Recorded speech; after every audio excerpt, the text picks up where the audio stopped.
There you go, friends. Doc South here.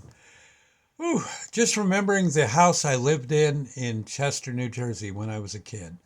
Yeah, Chester, by the way, Chester, New Jersey. Pretty much now, it's a bigger town than it was back in the 50s when I lived there, and it's fancier. There was a lot of space around Chester, a lot of farms, and much of that now has been turned into developments.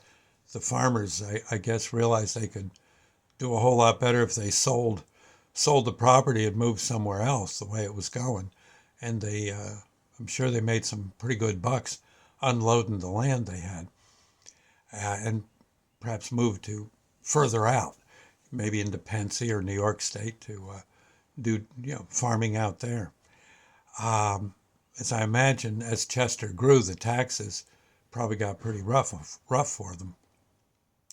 Probably not so much the farming expenses, but the probably the stuff you got to pay the county and the town and the state, and the bank. It probably got to be a bit much for them, but I do remember Chester as a kid and being mostly farms. Farmer usually didn't care if you went running through his cornfields. Don't break the corn or anything, but you could go play in the cornfield if you wanted. There'd be fields where they were growing straw for the cows and cattle and stuff. Again, that was no big deal. The maybe there'd be fields that were mowed and going to be weren't going to run. They were going to use them one season maybe just to let them kind of rebuild their redo their soil a bit. And so you'd be out there playing with kites and model airplanes and balsa wood airplanes with catapult rubber band launchers and that kind of thing. And or you just run around looking for arrowheads or something, or just throwing dirt bombs at each other. I mean, something. And usually the farmers didn't give you much trouble at all about that. Maybe if they were planting the field, then they'd kind of get after you. But again, not anything. No one came running out of the house with a shotgun. Just maybe a ball bat, but that's about it. And they're just waving it. Hey, you stinking kids. No, they were all actually when everyone pretty much knew each other. There weren't that many people in the town. You'd certainly know everyone in your class because there was only one fifth grade, maybe one and a half grades. That's about it. And you knew the kids in the grade ahead of you, and the shrimps behind you, that kind of thing. You had it. I don't know. It just seemed like everything was a whole lot easier. School bus. Well, there's some of the kids that lived in the outer districts might have to take the school bus in, but I know I always walked to school for crying out loud. Yeah, it was about a quarter mile down the street. You don't need a school bus for that. Get them shoes on and get down there. uh, and I remember it not being too bad in Chester.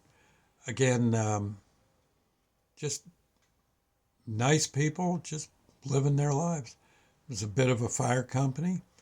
Uh, was a rescue squad. They had one ambulance, I think, if I recall right. And the fire company had one or two trucks. But that's about all they needed. There were there were homes in Chester that were there a long time, and some are still there. Some have either caught fire or been remodeled or bulldozed if they got too old. And there were mines all around the area. And you say coal mines? No, not, they'd be iron mines. They had a lot of iron around Chester and actually around the area, north of here, west of here, east of here. Uh, Plenty of spots where you could back in the day anyway. You could mine iron ore easy. Yeah, yeah. It was pretty. It was a good place to live. Very countrified. It was like it was like a piece of New Jersey was Pennsylvania. It's sort of the way to look at it. And I've always loved Pensy. I could live in Pensy in a heartbeat. Have spent a number of years there, but I always seem to come back to the Jersey area. Sandy and I now, we live in an area that's kind of like Chester, in fact, quite rural, like Chester was. And there you go. Of course, even here, now you got these houses that are, used to be you'd put a house on an acre of property. Now the house is an acre. And I don't know how the people afford it, but I guess they do. Good Lord. Well, what are you going to say? Yeah. But right now, living where we do, it ain't too bad. Got the river in the backyard and a bit of a lawn.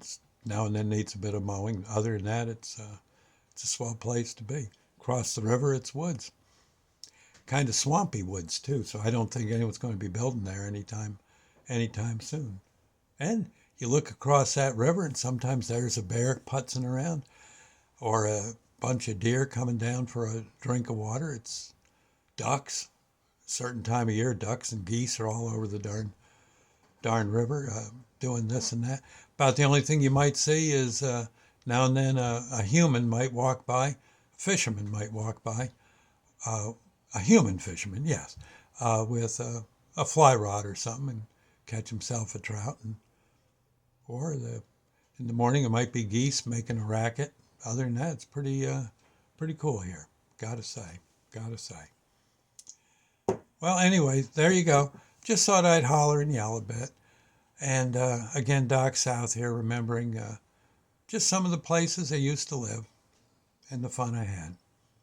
Again, I know my parents' house, they had one room in the basement, which was actually the backyards. Well, it was the floor that went straight out onto the backyard. They had a spot there down in the very bottom floor where pretty much it was the kids' room. It was kids' territory, and we had that set up for dart games and Monopoly games and playing records and just whooping it up one way or another. It was always kind of fun. Sometimes we'd we'd get a bunch of kids in there, and we'd build a fun house in the room where the furnace was, because that had no windows. So you could turn out the lights, and then kids would walk through the haunted basement. Yes. And I had different ways of making sound effects of ghosts, and we could make it so you could pull a cord, and the door, the fire door to the